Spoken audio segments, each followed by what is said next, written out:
Hello YouTube, and today here I want to do a video, just kind of a general video on axes, splitting axes versus more felling style axes versus hatchets.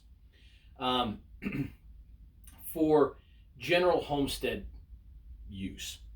Now there's 1,000 different styles of axes, and there's a whole lot of different ways to look at axes and different principles about axes. We're not going to get into the minutia of all that.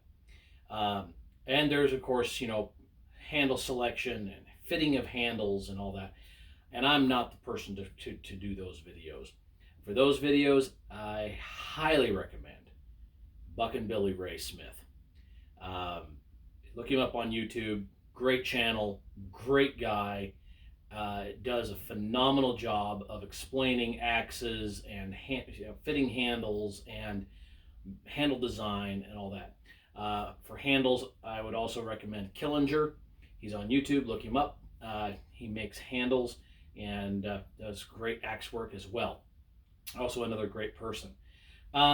So those are a couple of those for that. But for just kind of what I have found works well for me, growing up in the timber industry and around the lumber and timber side of things, splitting wood since I was big enough to actually wield an axe. These are kind of some simple basics that I've settled on over the years that work well. So we'll start on the light end down here. This is just a fun little hatchet made by Estwing. I got it just because I like double bits. I just really do. I don't have a double bit axe at this time in my axe inventory besides this little hatchet one here. I have a couple of nice heads, but I'm having trouble finding a handle that I really want for my double bits. So for now, this is my double bit, and it's kind of fun and cute. Has this decent little guard for the head, and it's pretty. It's okay. We'll just leave it at that. But it's kind of fun. Rides around on my pickup. Then another Estwing product. They're a camp axe. These actually are really nice. I have two of these. This is the short-handled version that they make. And then they make a longer handled version. I believe it's a 27-inch handle. They are no good for splitting wood, but they are great for just general axe work. If you need to chop a little tree down, they will chop kindling okay. Not great, but okay. They're too lean. I don't know if you can see that real well or not, but they're really lean through here, and that's just not good for splitting. It does well for actually, cutting, but not for splitting. So they're a multi-purpose little thing. They work great for driving in tent stakes and just general purpose stuff. So like I said, great little tools. I've had one of these or another. I've had several over the years, but for the last, 25 years or so. And really, really like these little things. Then this is just a, do it best, basic axe. The reason I bought this axe, actually, though, was for the head. It's got a nice profile for a felling axe perspective. Again, it's not a real good splitter because it's pretty lean, but it does a nice job as a felling axe. I need to take a file back to this one and to these. They're getting a little bit of use on them now, but it does pretty nice. It doesn't split wood real well though. So then, and this is a 2.5 pound, I believe it is. So then moving on into a little heavier. This is a 5 pound head. This is a Collins. This was actually my grandfather's axe. It was a falling axe, had a short handle about that long, and it was what he carried for driving wedges and for that kind of thing. And so this one though has a fairly decent splitting profile. You can see it gets thick pretty quickly there. I don't know how well you can see that on the camera, but it does quite well. I fitted this to a pretty decent handle. It's not perfect, but it does pretty well. Splits quite nicely, and being 5 pounds, you can split wood nicely with this and not have to swing really, really hard. Or if you have a big round, it will you can set it down there nice. So that's a good example of a heavy single bit. You don't find anything over 5 pounds very often. Even a 5 pounder is pretty hard to find. And then I was kind of on the fence about this. This is a Fiskars. I tend to like wooden handles. Wooden handles in hammers, wooden handles in sledgehammers, wooden handles in axes.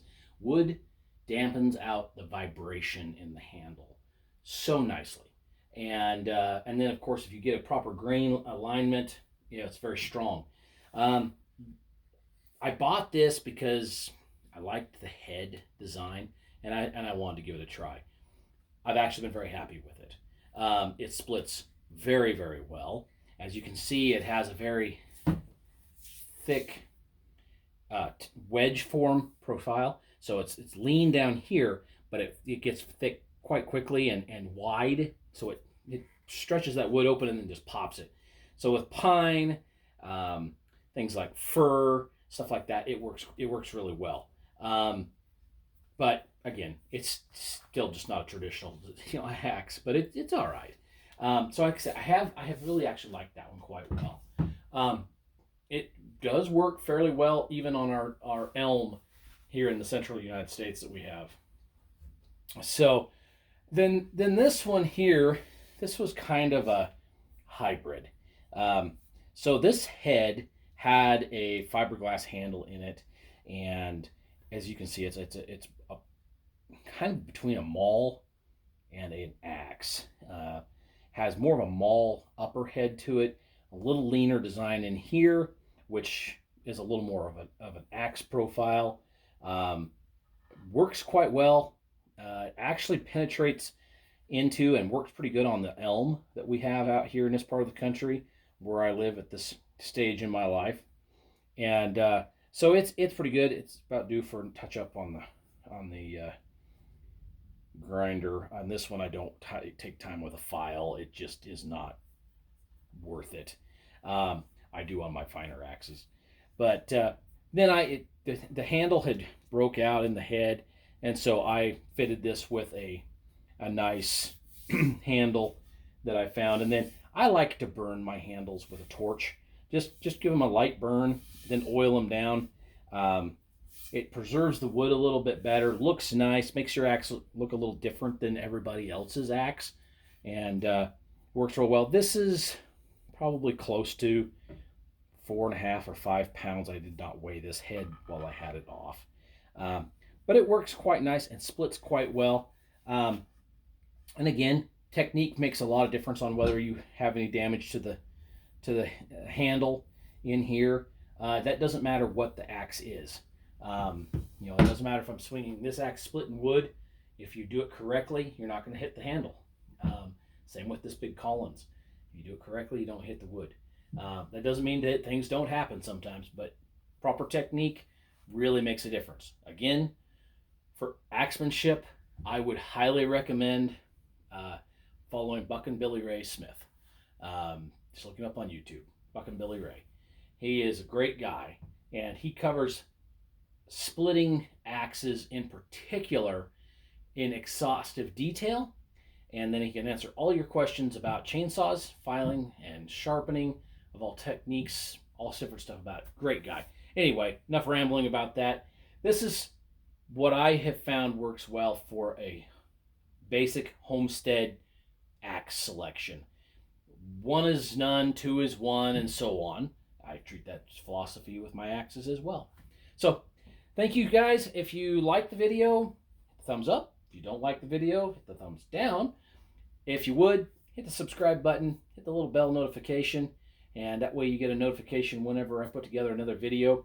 I've been a little slow on getting videos out this year. It has been a crazy busy year. So I'm going to try to push out a little bit more content and share with you folks kind of what we're doing here as we start the new homestead. And there'll be more to come on the homestead side of things directly in the near future. So God bless and have a great day.